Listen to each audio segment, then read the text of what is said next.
Hello Mila, hello Jack. Hello everyone else who's watching. Today's book on Storytime with Grandad is from the Thomas and Friends series, and this one is Edward. Edward was getting old. His parts were worn, and the big engines called him Old Iron because he clanked as he worked. One day he was taking some empty cattle trucks to the market. Come on, come on, come on, puffed Edward as he clanked along the line. Oh, oh, oh, screamed the rattling trucks.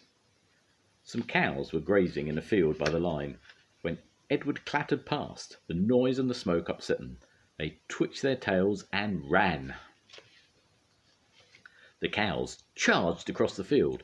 They broke through the fence and crashed into the last few trucks. A coupling rod broke and half the trucks were left behind. Edward felt the trucks jerk suddenly, but he thought they were just being naughty as usual. Those troublesome trucks, he cried. Why can't they come quietly? Edward had reached the next station before he realised what had happened. News of the accident quickly reached the other engines. Silly old Iron. Fancy allowing cows to break his train, laughed Gordon. They wouldn't dare do that to me. I'd show them, he boasted. Edward pretended not to mind, but Toby was cross. Don't worry, Edward, he said. Gordon's very mean to call you names. He doesn't know what he's talking about. Cows can be very troublesome. This made Edward feel a little better. A few days later, Gordon rushed through Edward's station. Mind the cows, he laughed as he roared along the line. But his driver could see something on the bridge ahead. Slow down, Gordon, he said, and shut off the steam. Pah, said Gordon. It's only a cow. Shoo! He hissed, moving slowly onto the bridge, but the cow wouldn't shoo. He'd lost her calf and felt lonely. Gordon stopped. Be off, he hissed, but the cow kept walking towards him and mooed even louder. Gordon was scared and backed slowly away. His driver and fireman tried to send the cow away, but she wouldn't move. The guard told the porter at the nearest station. That must be Bluebell, said the porter. Her calf is here. We'll bring it to her now. Moo, bellowed Bluebell when she saw her calf, and she nuzzled her happily. Gordon was very quiet on his way back to the station. He hoped no one had heard about Bluebell, but the story soon spread. Well, well, well, chuckled Edward. A big engine like you, afraid of a little cow. I wasn't afraid, huffed Gordon. I didn't want the poor thing to hurt itself by running into me. Yes, Gordon, said Edward solemnly, but he knew the real reason why Gordon had stopped. A few days later, Edward was late with the passengers for James's train.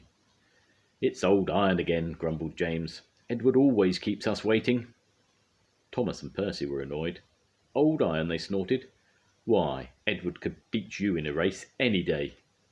Really? Huffed James. I should like to see him do it.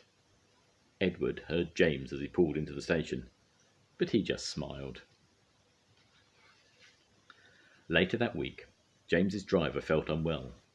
His fireman was ringing for a relief driver when he heard the signalman shout. James was puffing away without a driver. His fireman ran after him, but James was going too fast. The signalman tried to halt the other trains to make sure there wasn't an accident.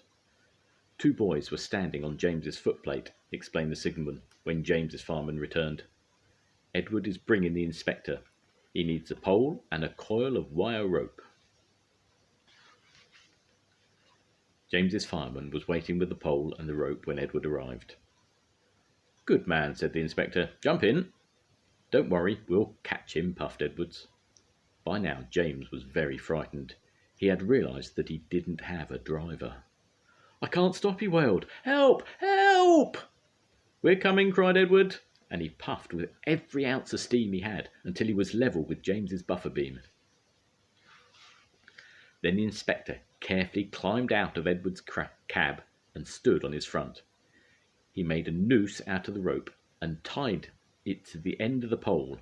He was trying to slip it over James's buffer. The engine swayed and lurched, and the inspector nearly fell, but he saved himself just in time. At last he did it. "Got him!" he shouted, and pulled the noose tight around James's buffer. Then he carefully climbed back into Edward's cab. Edward's driver braked gently so he didn't snap the rope, and James's fireman scrambled across and took control of James. Edward and James puffed back side by side. "So, old Iron caught you after all," chuckled Edward. "I'm sorry," whispered James. "Thank you for saving me. You were splendid." When they reached the station, the Fat Controller was waiting. "That was a fine piece of work," he said. "I'm proud of you, Edward. You shall go to the works and have your worn parts mended." "Oh, thank you, sir," said Edward happily. "It will be lovely not to clank any more." James's driver soon got better and went back to work. The naughty boys had such a shock when James started moving that they decided to wait until they were much older before trying to drive a train again. When Edward came home, he felt like a new engine. James and all the other engines gave him a tremendous welcome. Even Gordon let out a cheer. Edward was very happy that he would never be called Old Iron again. The end. Bye-bye, Mila. Bye-bye, Jack. See you soon. Goodbye, everyone. Bye.